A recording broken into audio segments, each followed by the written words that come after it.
Hey guys, this is Josh Jackson, aka Inu Joshua with Geekscape.net, coming back for another unboxing video after a bit of a hiatus. Had a lot of stuff going on, but I did want to make sure to come back and show off one of my favorite collector's editions of the year. Now, this one was only from the NIS online store, but it's the SNK Heroines Tag Team Frenzy Diamond Dream Edition, which anyone who's a fan of King of Fighters, SNK, and especially the female characters, Athena is one of my favorite characters in any video game, so this was just a complete must-buy for me. So the first thing I noticed when I got it, was just how absolutely beautiful the box is. There's actually this slipcover over it, which we'll look at in a second, but you have half of the characters on one side with Athena, Leona, Terry, Love, Sylvie, and the rest all around this side of the box. And on the other side features Kula, Yuri, Shermie, Nakaruru, some of the rest of the cast, with kind of that dual pink and blue color scheme, since Kula and Athena are essentially treated as the main characters of this game. So with this version, I ended up getting the PS4 version only because the physical copy of the PS4 version is exclusive to this edition. So once you take the slipcover off, again, it features Athena on one side and Kula on the other, with this kind of glossy finish around the top with the gold, and you have the character icons embedded into the pink in the middle. So this is like a really elaborate, well-made box. It even has the logo of the game on the top, which I think is really cool. They feels like they put a lot of attention into this collector's edition to just make it as best as it could be. So first, we'll start with the game itself, of course. Like I mentioned, the PS4 physical copy is only available through this edition. The game was originally supposed to be a Switch exclusive, and then eventually got brought to PlayStation. But in this case, they ended up making it so that it was going to be digital only on PlayStation, and the physical one's only available in this box. So again, that's pretty much why I got it. So inside, we have some more. We have another box inside the box. This one isn't nearly as cool as the last one, but what's important is not what's on the outside of the box, but what's inside. So we'll start going through some of that. First, we got two full pin sets featuring the entire default cast of the game in their original King of Fighters costume. So you have characters like Shermie.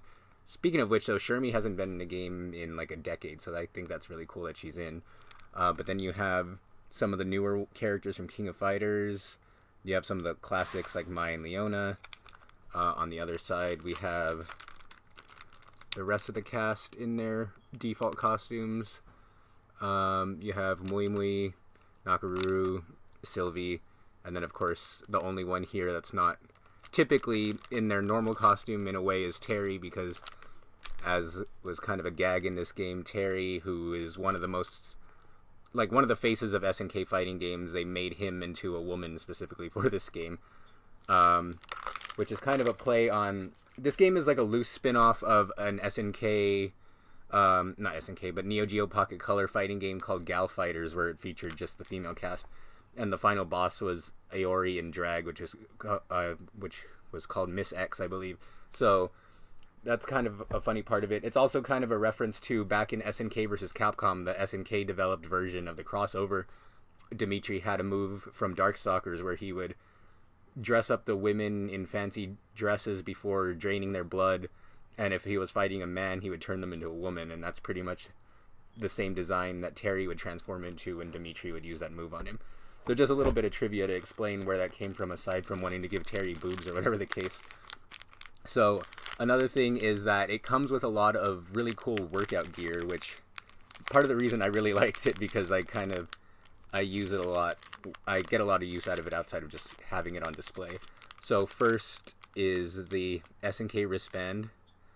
Not anything too special, but it's just a basic wristband with the SNK logo. And then we have this workout towel featuring the logo for the game, which, let's unwrap that.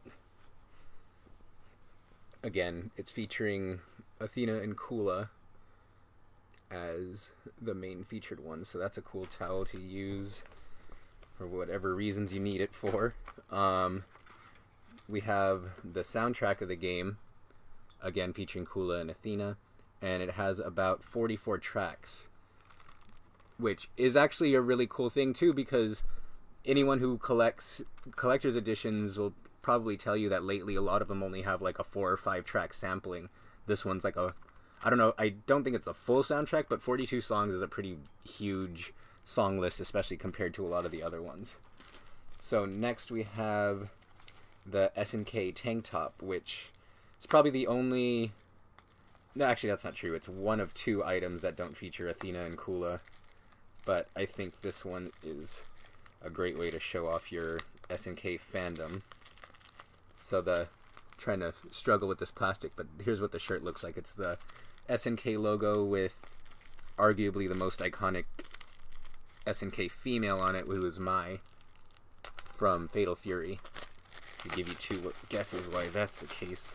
I'm just kidding. She was, I think, the first playable female character in a Fatal Fury game, which is pretty much why she's been so popular over the years, or at least one of the reasons. And now this shirt is ridiculously wrinkled. It's probably because it's been in that packaging for so long. But here's the final version. So just need to throw that thing in the washer and dryer and iron it out a little bit so it'll look somewhat presentable. But other than that, it's really cool. And then lastly, for that set of the small box worth of items, we have this hat, which again is a play on Terry. His iconic hat says Fatal Fury on the top. Of course, now that he's turned into a woman, it says Fatal Cutie with a little heart on the eye. So if you ever want to get some weird looks on your way to the next fighting game tournament, or if you just want to show off how cute you are, here you go, you got the hat.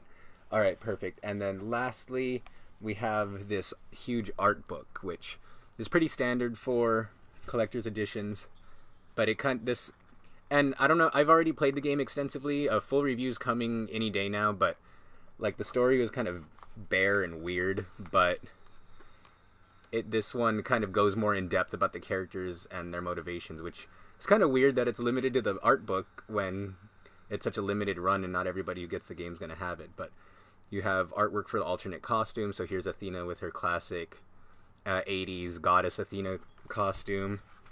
Here's Love in her new costume, and then kind of references on how all of that was put together. So you kind of get the idea.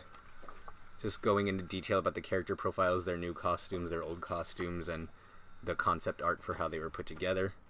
There's like this weird looking Terry, which is this vampire Terry is like barely recognizable. You got Kukui here. I'm just gonna flip through a few of these, and then here's some concept art for the covers, the character poses, stage artwork. There's a mini manga that kind of explains the story and background of the game, which again, I'm not sure why it's not in the actual game. I think that would be a little bit important, but nonetheless, it's a cool bonus for anyone who got the collector's edition. And again, that pretty much wraps up everything that was included. So again, it comes with the shirt, the hat, and the workout towel, and the wristband, which are all perfect for working out. If you didn't notice, the shirt was a sleeveless shirt. You got the Fatal Cutie hat. You got the amazing box, which again is probably the most detailed collector's edition box I've ever had, and I've been buying these for a while. The 40 plus song soundtrack. You got the game, which is the physical one, again, is exclusive to this edition. I think this was actually double the price of the game at $120, but considering everything you get and considering how much use, in practical use, that I'll get in the real world at a lot of this stuff, I feel like it was 100% worth it. If you guys have any thoughts about the game, if you want to share your gamer tag, maybe we can get a few games in. I have it both on Switch and PS4. You can always feel free to drop your gamer tag in the comments. But make sure to like, comment, and subscribe if you liked any of the things you see here, and if you do want to see more of this kind of content. Again, I'm at Geekscape.net, and with the Geekscape Games podcast, my name is Josh Jackson, aka Inu Joshua, if you wanted to try to add me. And until next time, we'll see you again next time we got some cool collector's editions to show off. So thanks for watching, and we'll see you guys later.